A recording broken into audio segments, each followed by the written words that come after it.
Hello friends, ನಮಸ್ಕಾರ.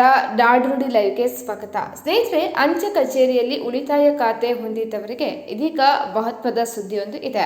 ಹಾಗಾದ್ರೆ ಏನು ಆ ಸುದ್ದಿ? ವಿಡಿಯೋವನ್ನು ಪೂರ್ತಿಯಾಗಿ ನೋಡಿ. ಖಾಸಗಿ ಹಣಕಾಸು ಮತ್ತು ಹೂಡಿಕೆ ವಲಯದಲ್ಲಿ ಮಹತ್ವದ ಬದಲಾವಣೆಯನ್ನು ತರುವುದಕ್ಕೆ ಕೇಂದ್ರ ಸರ್ಕಾರ ಮುಂದಾಗಿದೆ.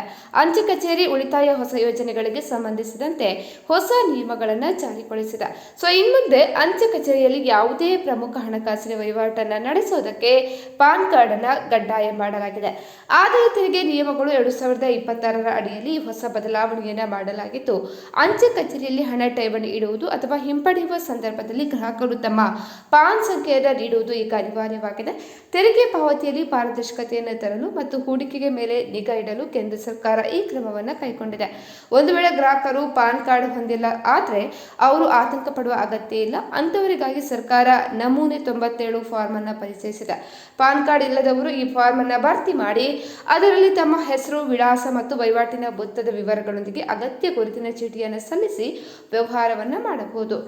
ಇನ್ನು ಮತ್ತೊಂದು ಪ್ರಮುಖ ಬದಲಾವಣೆ ಏನಪ್ಪ ಅಂತ ಹೇಳಿದ್ರೆ, ಅಂಚೆ ಕಚೇರಿ ಹೂಡಿಕೆ ಮೇಲಿನ ಬಡ್ಡಿಗೆ ಅನ್ವಯವಾಗುವ ತೆರಿಗೆಯಿಂದ ವಿನಾಯಿತಿ ಪಡೆಯಲು ಈ ಹಿಂದೆ ನೀಡ್ತಾ ಇದ್ದ 15G ಮತ್ತು 15H ಫಾರ್ಮ್ಗಳ ಬದಲಿಗೆ ಈಗ ನಮೂನೆ 121 ಫಾರ್ಮ್ ಅನ್ನು ನೀಡಬೇಕಾಗುತ್ತೆ.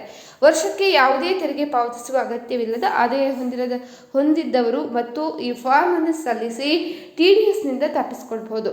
ಪ್ರತಿ ಹೊಸ ಆರ್ಥಿಕ ವರ್ಷಕ್ಕೂ ಇದನ್ನು ಪ್ರತ್ಯೇಕವಾಗಿ ಸಲ್ಲಿಸಬೇಕಾಗಿ ಬರಬಹುದು.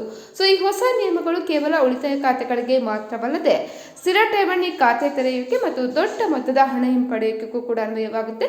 ಸದ್ಯಕ್ಕೆ ಹಳೆಯ ವ್ಯವಸ್ಥೆಯು ಚಾಲ್ತಿಯಲ್ಲಿದ್ದರೂ ಡಿಜಿಟಲ್ ವ್ಯವಸ್ಥೆ ಪೂರ್ಣಗೊಂಡ ತಕ್ಷಣ ಈ ಹೊಸ ಫಾರ್ಮ್ಗಳು ಕಡ್ಡಾಯವಾಗಲಿದೆ. ಸ್ನೇಹಿತರೆ, ಮಾಹಿತಿ ಇಷ್ಟ ಆದಲ್ಲಿ ವಿಡಿಯೋಗೊಂದು ಲೈಕ್ ಅನ್ನು ಕೊಡಿ. ಅದೇ ರೀತಿ ನಮ್ಮ ಚಾನೆಲ್ ಅನ್ನು ಕೂಡ ಸಬ್ಸ್ಕ್ರೈಬ್ ಮಾಡ್ಕೊಳ್ಳಿ.